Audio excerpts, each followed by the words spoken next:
আমাৰ এছঅপি হ'ব যে গুৱাহাটী কাষত ডাঙৰ ডাঙৰ প্ৰাইভেট স্কুল ডাঙৰ ডাঙৰ দামী স্কুল খোলাতকৈ আমি চৰকাৰী স্কুলৰ শিক্ষকসকলক আমি বেছি মৰম কৰিম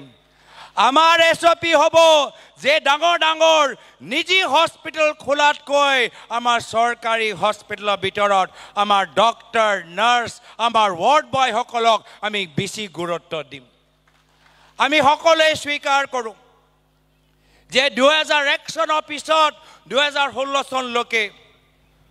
প্ৰায়ত তৰুণ গগৈ দেৱৰ চৰকাৰ দিনত অসমত শান্তি ঘূৰি আহিলে শান্তি আহিলে নাই হাকক আমি সকলোৱে স্বীকাৰ কৰোঁ প্ৰায়ত তৰুণ গগৈ দেৱৰ ৰাজনৈতিক বিৰোধী সকলো স্বীকাৰ কৰিব যে অসমৰ ভিতৰত কংগ্ৰেছ চৰকাৰ দিনত শান্তি ঘূৰি আহিলে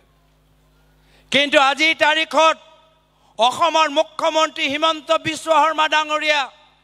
আজি তেওঁলোকে অসমৰ ভিতৰত সংঘাত সৃষ্টি কৰিবলৈ বিচাৰে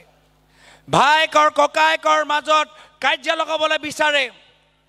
আমি আমাৰ দিনত নৱ প্ৰজন্ম যুৱক যুৱতী হাতত কম্পিউটাৰ আৰু ল্যাপটপ দিছিলোঁ আজি হিমন্ত বিশ্ব শৰ্মা ডাঙৰীয়া নৱ প্ৰজন্ম হাতত আজি বন্দুক দিবলৈ বিচাৰিছে